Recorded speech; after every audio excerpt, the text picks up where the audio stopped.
After all that you have been through, and all that you have done, all that you have become, the Aetheran lies in front of you. Divinity is yours to take, or to sacrifice. What you do next decides your own fate and the future of the world. What shall you do with divinity?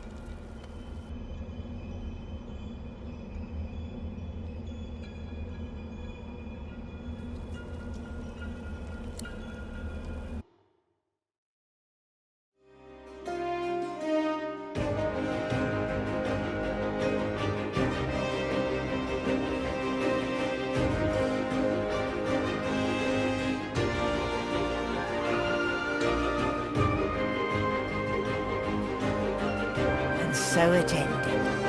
A tale that began with my own ill-fated attempt to rid the world of the godworker.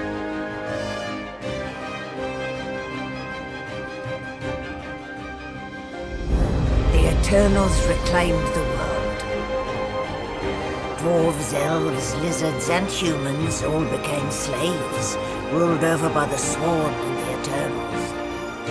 Relics of the old world remained. In time they crumbled and fell, like the memories of the peoples who had built them, lost to time like sand in the wind, but not lost to fame. Fame would never forget. As for me, I was freed of one covenant only to be enslaved once more. But I am fortunate. I serve Master Fane now. My task, to chronicle the rise and fall of the Godwoken. This was their story. Master, I hope you approve.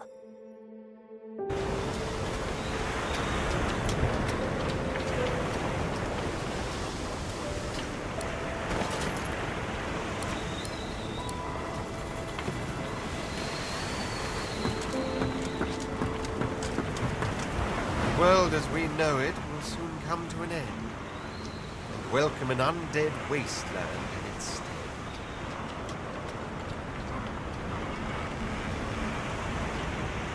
The day will come when you realize your mistake, and on that day you'll come crawling back to me in search of absolution. It will be the day we take up arms together once more. May it soon dawn.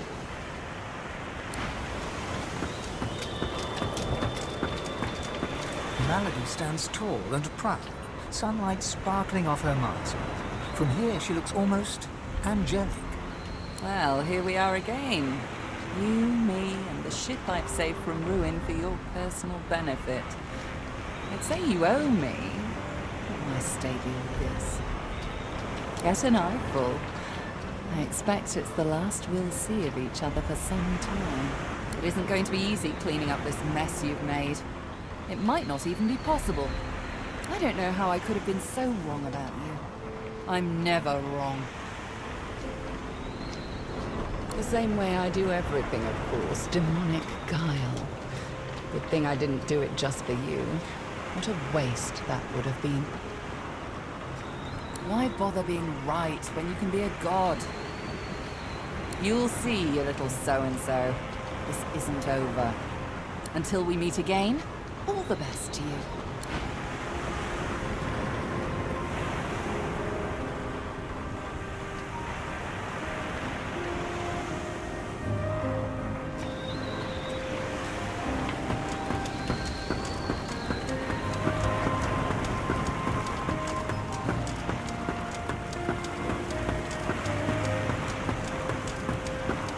If I'd only known what would become of you back when I first laid eyes on you.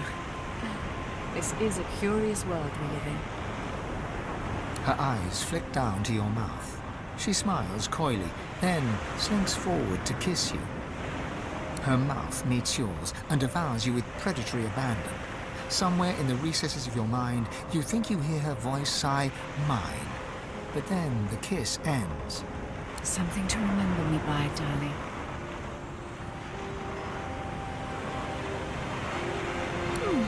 Who knows? A nice cottage someplace quiet from the Halley and I. A roaring fire and a feather bed. Maybe. Maybe.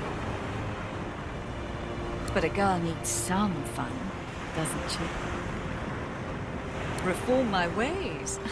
How adorable. No, I'm afraid I cannot escape who I am and what I've done. Her eyes flick down to your mouth.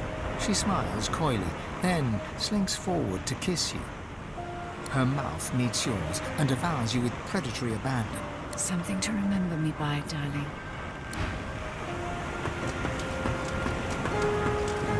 Leave me alone, okay? Losa spits at your feet and stares at you with a curled lip. Tarquin looks like he's about to unleash a cutting remark for a moment, but he thinks better of it and offers a slight bow instead. Sibylle twirls her needle, her face set in a defiant scowl. The void is open and the ancients rise. The sky, the water, the land, all of it diseased like rotting cattle flesh. And you She turns away, still toying with the needle. She has no more words to offer you. Ah, you. Ifan folds his arms and steps back from you, as if your presence is infectious. I suppose this is proof I've got really bad taste in friends. After all that we've been through since Fort Joy, after all that, to end up with a tyrant once more, to settle for slavery and corruption over change. He fixes you with a steely gaze, eyes burnished and shining like pebbles of hatred.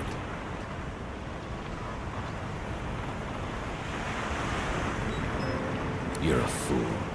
I intend to spend the remainder of my days seeking to undo what you have done. It may not be possible, but when did that ever stop me before? Ifan pauses, as if about to say something else, then shakes his head. With one last nod, he whistles up his soul wolf and lopes off.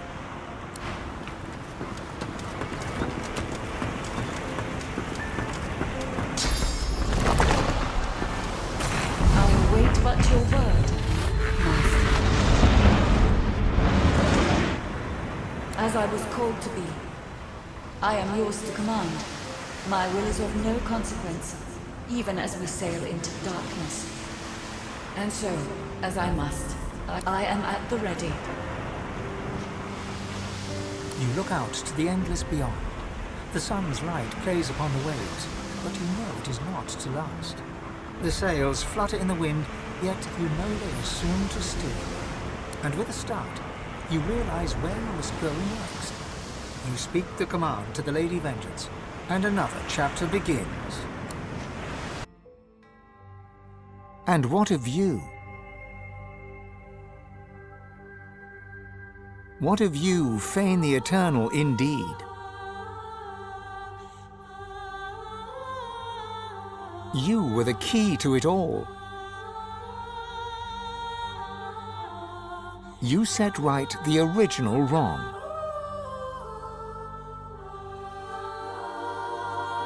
And the seven were punished for their transgression. Are you proud of all you achieved? Or are you ashamed of your sins?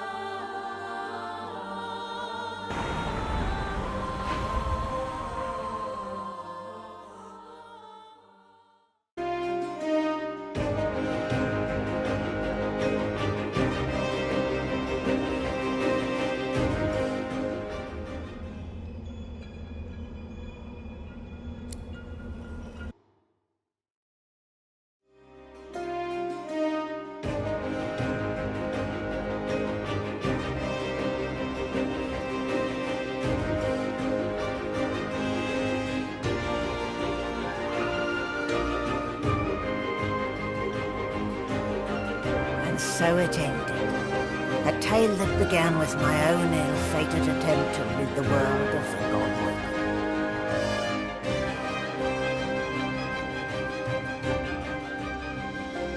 When the dust settled, no new divine had risen.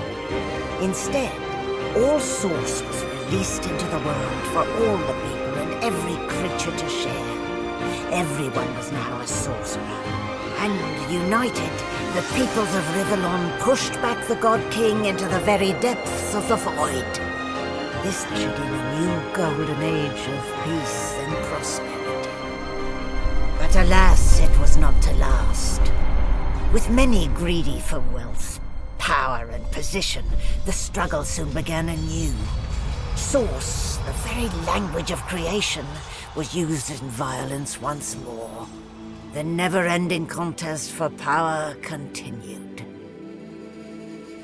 As for me, I was freed of the tyranny of the God King.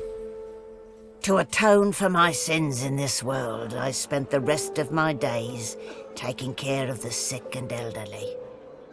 I would tell the story of the Godwoken to anyone who would listen. The story of the greatest heroes Rivellion had ever known. The heroes who chose not to close the veil.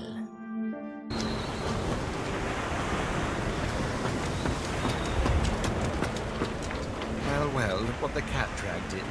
A Godwoken. But what good is it to be Godwoken when Source is now a free-for-all, and there is no divinity to be had?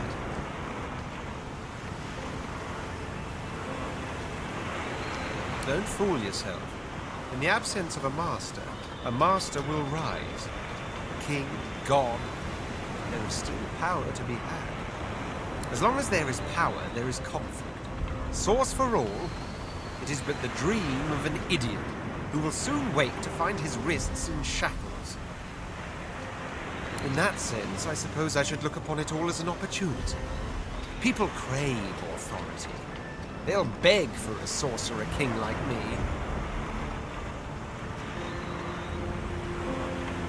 Please, I'm not a dilettante. He sighs, which seems to ease his surly countenance. But come, we've travelled too long by one another's side to end with an argument. We'll not part on bad terms, will we? Home. After all, I've dragons to raise. I need to teach them to be good boys and girls before they set the entire world on fire. There may be an accident or two along the way. Can't be helped, I'm afraid. I do so long to see my palace again. The Forbidden City. The scents of spices and incense. The sound of sitars in far-off rooms. To sit all day in perfumed shade. Watch the white of the marble change. But above all, I long to be with Sadka. Long to finally... but before you go, remember how when we first met, I took you by the jaw to inspect your teeth? Not something one forgets. Now, if you'll recall, despite having no culinary skills whatever, as per your own testimony, you can tailor and groom. At the time, of course, I couldn't have foreseen the adventure ahead, but now that it's quite over, I'd like to renew the opportunity for you to become my slave. What say you? Taken quite by surprise, he staggers back, blood dripping down his nostrils. I take that as a no, then. Fair enough. But next time, please, use your words. You had your chance. Now all your life will wonder, what if?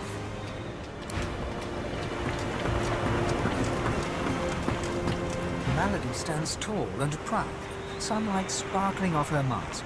Well, here we are again. You, me, and the ship I've saved from ruin for your personal benefit. I'd say you owe me. I state the obvious. Get an eyeful. I expect it's the last we'll see of each other. Have a lot of planning to do. Now that there's not to be a new divinity. She drums her fingers testily on her crossed arms. All that work, all that effort, tossed into the gutter like a malformed child. You say that now. Let's see how you feel when you realize the true implication of a world filled with sorcerers. Never mind. Find another way. Always do. She fingers the mask covering her face. For a moment, it seems as though she's about to remove it. But instead, she places a hand on your shoulder. We've come a long way together. I did my best by you all the way. Sacrificed much. I'd have given even more to see you fulfill your destiny. She looks you up and down. I guess this will have to do. Take a moment, why don't you? Relax. Enjoy. I certainly plan to do the same. Oh, I don't know. Around and about. Perhaps our paths will cross until we find out.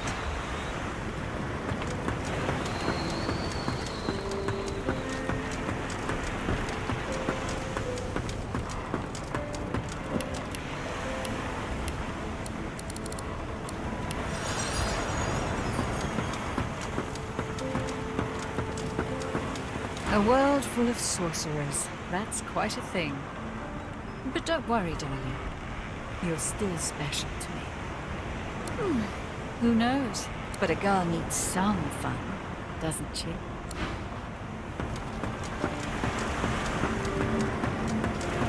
Losa smiles broadly and casts her gaze over the ship's top deck. She sighs, relieved, and nods.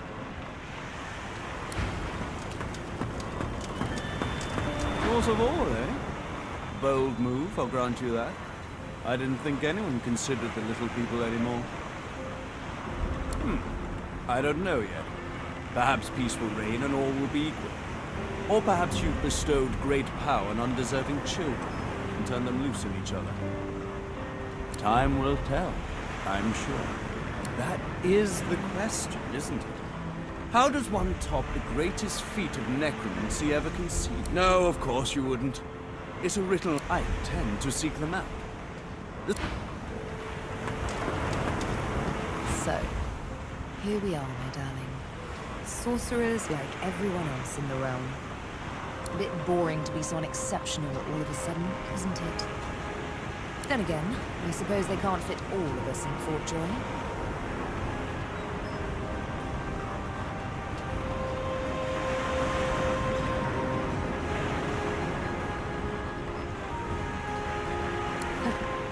It does, doesn't it? Good times, though. We've come to the brink and back again so many times on this adventure. I only hope what awaits the world is something more equitable. A bit more sun, a bit less rain.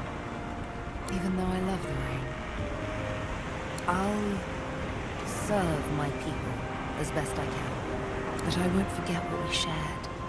I'll never forget that. We love each other after all. A kiss, and oh, how... Let's do good. Both of us. We may as well serve as examples to the god we call our friend.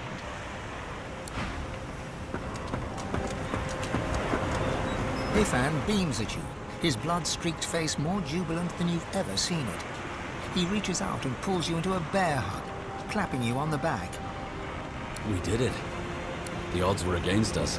Hell, the gods were against us. And still we did it. He reaches out his hand to grasp yours. Sauce crackles between you and in the air all around you. The world has changed. Now we'll see something.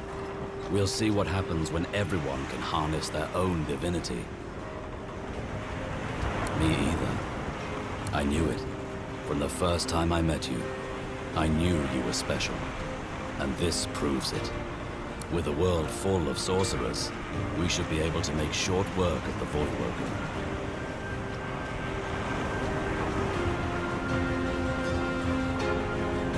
Ifan nods, but his mind is elsewhere already. He looks different somehow. A vestige of command has returned to this ex-soldier. We'll need supplies. Source-forged steel, war owls, a central command from which to run sorties. What do you think? Is Arx the right location?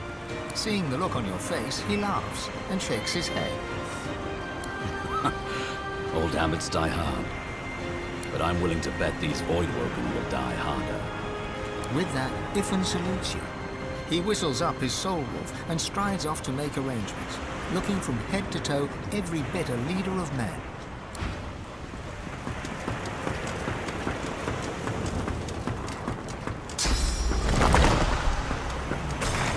It gives me almost as much pleasure to speak to you as it does to be whole again. I cannot say whether the future brings peace or pain. I am at the ready. You look out to the end, and with a start, you realize when...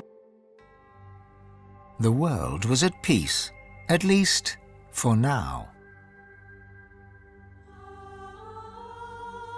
With its significance as the seat of divinity diminished, Arx fell into decline, and within 7 generations had emptied. Few were as prepared for the new world as the lizardkin of the ancient empire. With power spread equally throughout the world, the advantage lay with those who knew how to steal it, and at this the lizards excelled.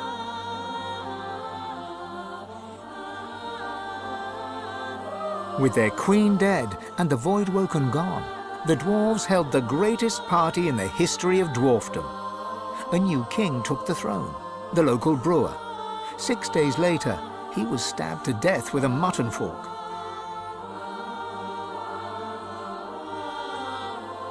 With their power returned, the elves reclaimed their lands from the death fog and began to rebuild. Soon they would split as 2 factions sought power, one to bring back the trees, the other to bring back the scions.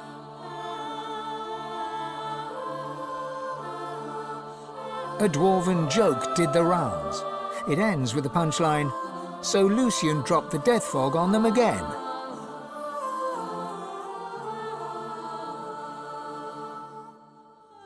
Only Sabine could bring the elves together once more. And in a dark forest on the far side of a desert, well beyond the high seas, the Black Ring came together once more.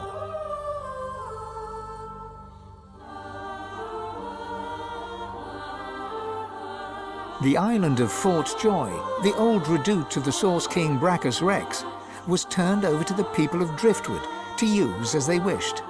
They turned it into a holiday resort. Reaper's Coast prospered.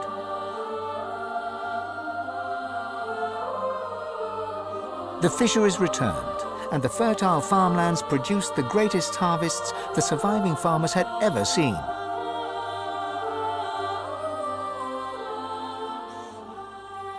Blood Moon Island became particularly fecund, its soil producing the greatest crops.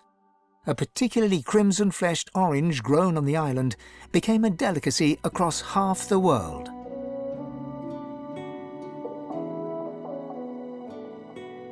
The black pits took fire. The oil there burns still.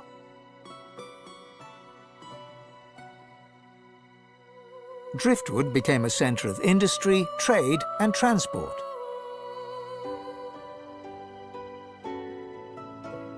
Lagan left his over-demanding wife and began a relationship with a local bard.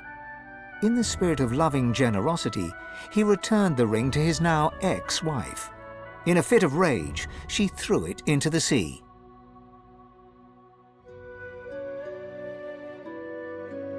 The nameless isle had vanished. Although only open water remained, by instinct ships would steer clear. None of the captains could articulate why. Millennia later, adventurers would come in search of the legendary divine city of Arx and the crypt of the great Lucian. None would pass the path of blood. Young Han went into the theatre and became one of the realm's most popular actors. With no new divine, Malady found herself in a predicament.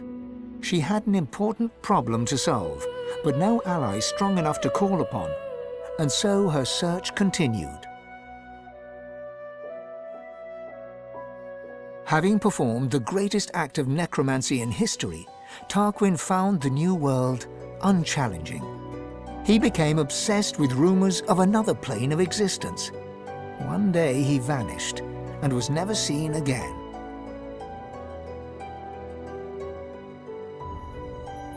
With the source released to the world, Ahu the wizard spent more and more time as a cat. One day he decided he would not change back.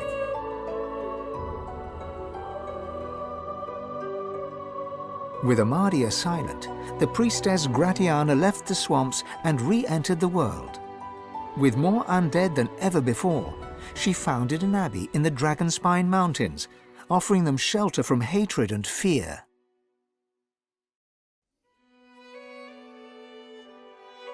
Jehan the demon hunter found himself at a loose end, so he opened a museum of demonic artifacts.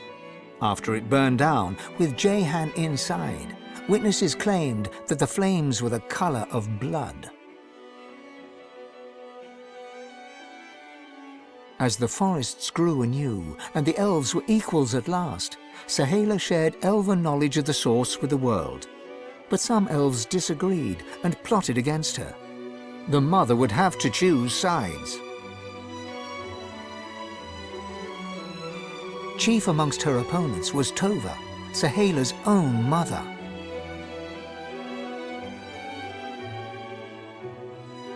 With a small band of elves, Ifan ben Mezd replanted the lost elven forests. After the first fresh shoots broke the earth, he disappeared and was never seen again. Some say Afrit, his soul wolf, walks the forests still. As the new mother, Sabil found a great forest and founded a new elven homeland. Elves flocked to her and worshipped her as a goddess. Sabil swore never to kill again, but once in a while she'd look at her needle and smile. The Red Prince came home a hero. With Sada, he had more dragons. Soon, Prince became Emperor, one who would not use his dragons for conquest. His realm knew peace, and the world did not burn. And then there was you.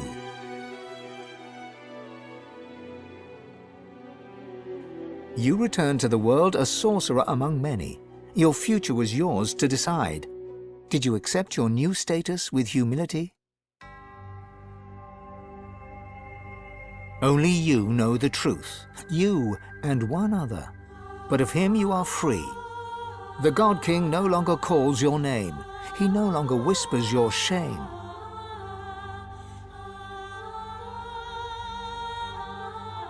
Only you know if you atone for your sins.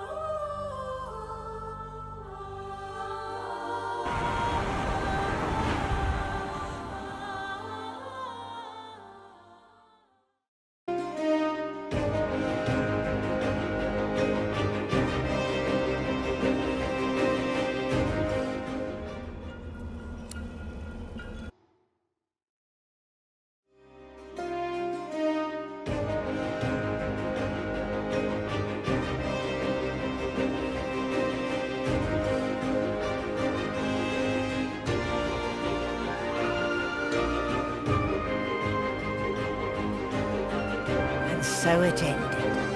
A tale that began with my own ill-fated attempt to rid the world of the Godworker.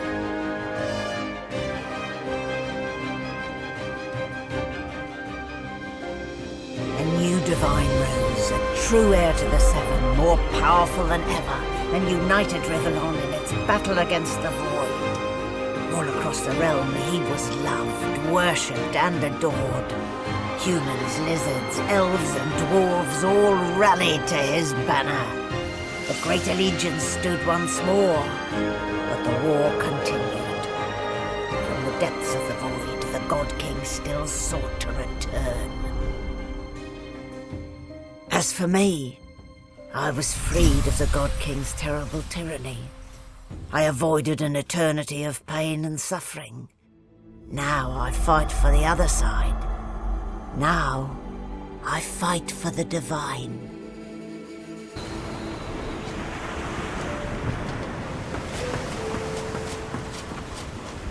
Well, well, look what the cat dragged in. A god, no less. He smiles at you fondly as he takes you by the hand. You've done us proud. You saved the world, didn't you? We were all of us instrumental. Only one walked away with divinity. I'm glad it was you. Home, if you don't mind. After all, I've dragons to raise. I need to teach them to be good boys and girls before they set the entire world on fire. There may be an accident or two. I do so long to see my palace again. The forbidden to sit all day and perfume, but above all, I long to be with Sadher. Long to finally have the time to love. Oh, but remember how when we first met, I took you by the jaw to inspect your teeth? So you did, you little firebrand, you. Now, if you'll recall, despite having no culinary skills whatever, as per your own at the time, of course, I couldn't have foreseen the adventure ahead, but now that it's quite over, I'd like to renew the opportunity for you to become my slave. What say you?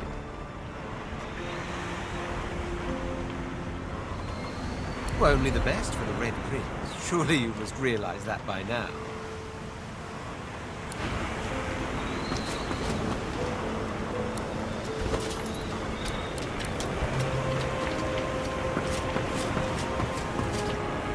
Malady stands tall and proud, sunlight sparkling off her mask. From here, she looks almost angelic. Well, here we are again. You, me, and the ship I've saved from ruin for your personal benefit. I'd say you owe me. Oh, my stable goose. Let an eye fool, your holiness. I expect it's the last we'll see of each other for some time. She turns to you, arms crossed, and grins. Look at you. Magnificent.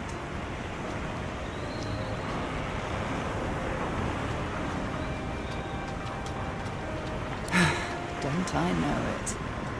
Let's hope it pays off. She fingers the mask covering her face. For a moment, it seems as though she's about to remove it. But instead, she places a hand on your shoulder. We've come a long way together. I did my best by you all the way. I sacrificed much. But I'd give even more to see you become exactly what you've become. Soon, I'd like to have a little chat about something you can do for me. But I believe that can wait. Relax. Enjoy. I certainly plan to do the same. Oh, I don't know. Around when the time comes, Your Holiness.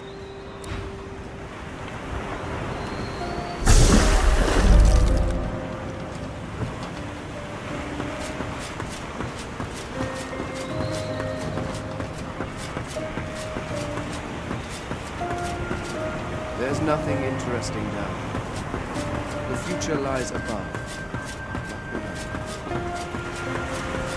I've never been fond of what the Divine stands for, but I must say, it's rather exciting to say I've been up close and personal with one. Who knows? But a girl needs some fun, doesn't it? You're the new Divine. That's so cool. What's it like?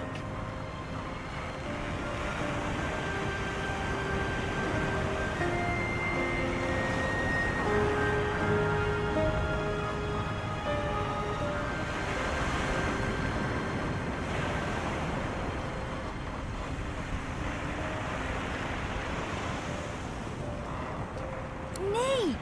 I'll be counting on you. There's also the matter of my payment for all the stuff I've done for you. That'll be... He taps his fingers and mouths silently while he counts, until he arrives at an acceptable figure. 1,300,000 dozen and 50 gold pieces. Now pay up.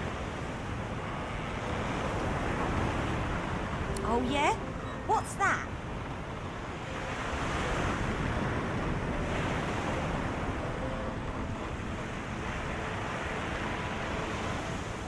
Han ponders your suggestion for all of a second. You got it. Everybody better watch out. Han'll get you if you come too close. But you better believe the bill for that will be a doozy. Hey! Nosa winks and curtsies in playful reverence. Her spectral gaze twinkles.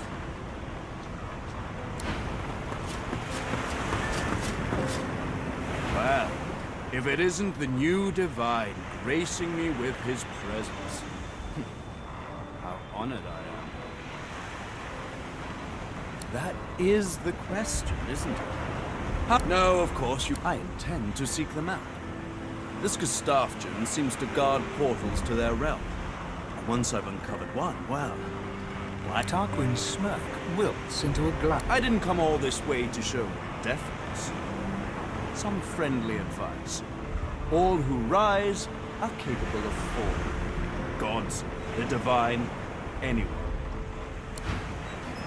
I thought the new divine would have more pressing matters to attend to than to keep talking to me. Darling, there you are. Come, let me take a look at you. I've never known a god before they became divine. I was curious if it would have changed her. She gives you a long, assessing look, but makes no immediate comment.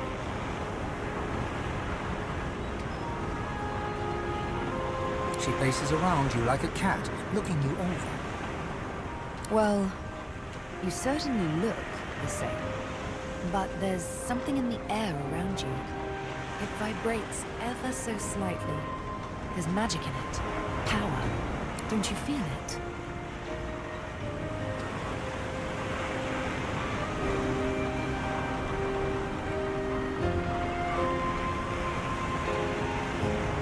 Maybe you should give it a bit of time. I imagine it takes almighty power a little while to settle in. I'll serve, but I won't forget what we shared. We love each other after all. A kiss, and oh, how sweet she tastes. Let's do good. You by yours, me by mine. Together. Though, oft apart. Sabine cups your cheek in her hand, and in her soft cat's eyes, you can read the prospect of tender days to come.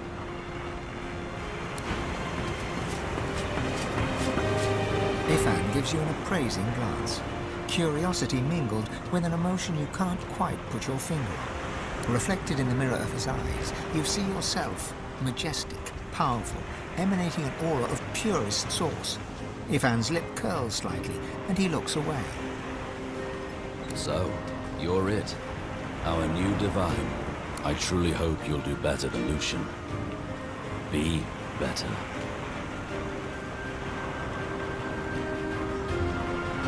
You'll need to do even better than that. But if anyone can, I believe it's you. If I can give one last piece of advice, remember that you serve the people, not the other way around. I need to fix what my actions destroyed. I'm going home. I'm going to return to the forests where I grew up, where the death fog detonated. I'm going to plant new seeds and see fresh shoots spring from the earth. Maybe we'll see each other again sometime.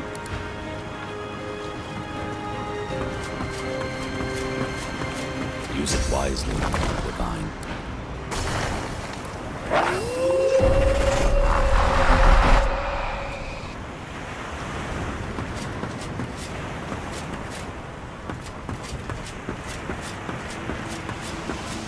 It gives me almost as much pleasure to speak to you as it does to be whole again.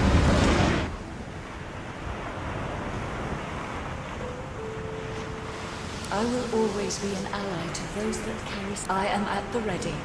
You look out to the endless beyond, and with a start, you realize where you must go next. You speak. War raged on. Arx remained the center of power as the races united behind the Divine.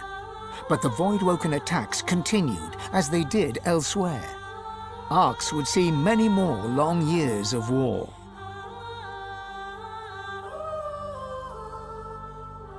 The ancient empire of lizards became one of the pillars of the new Divine Alliance. The houses of war and of shadows were particularly useful in the fight against the God King. The Empire used the war to expand its territory. With Justinia dead, the Dwarven Kingdom descended into chaos.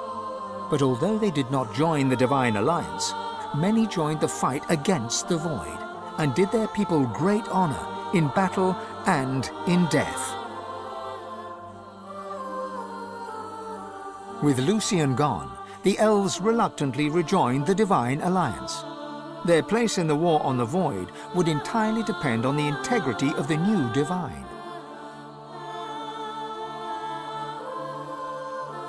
And on the integrity of the elven Godwoken who did not ascend.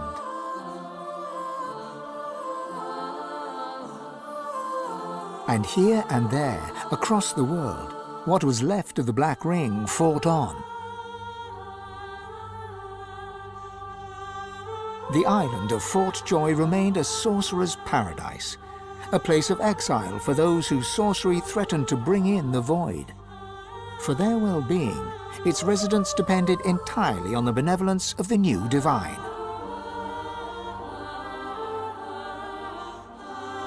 Reaper's Coast struggled on. The farms and the fisheries fought to feed the people against the Voidwoken blight.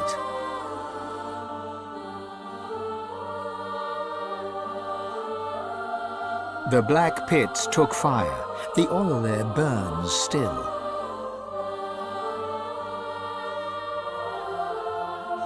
Driftwood teetered on the edge of starvation until the night the Voidwoken came from the sea. All were killed. This did, however, put an end to the famine. The nameless isle had vanished.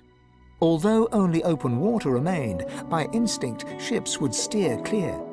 None of the captains could articulate why. Arcs battled on.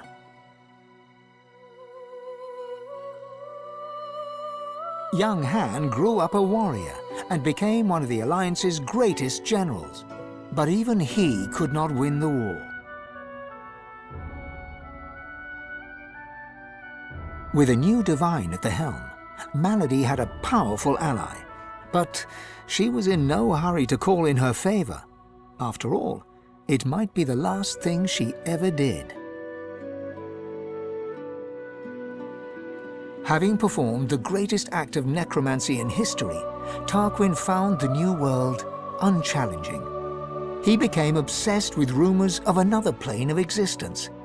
One day he vanished and was never seen again.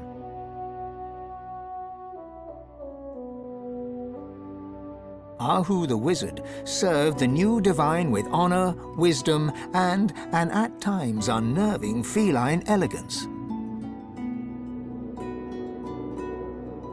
The undead priestess Gratiana remained in her sanctuary, happy to wait for the war to pass.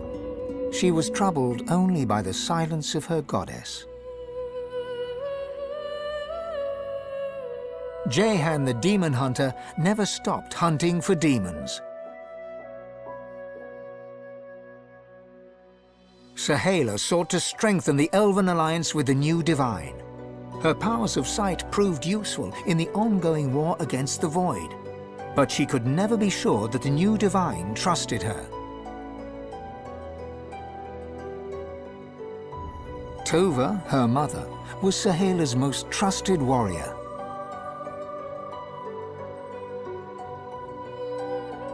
With a small band of elves, Ifan ben Medst replanted the lost forests.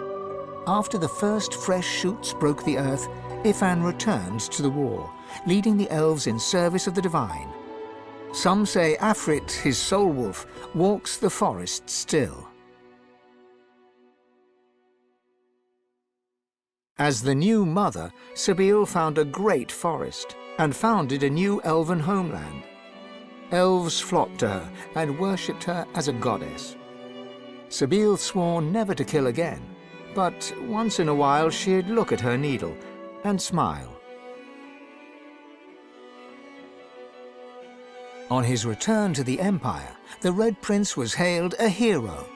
He married Sada, and they had many more dragons. Soon, the prince became the Emperor. Faced with dragons, the Void did not gain the upper hand in the Empire. And then there was you.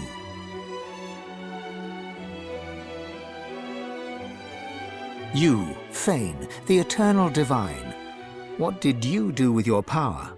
What kind of divine were you as the world battled on? Did you show mercy or strength? Did you sacrifice others as Lucian had done? Did you regret becoming divine? Did you wish you'd surrendered the power that runs through your veins and sealed the veil? Only you know the truth. Only you know if you atone for your sins.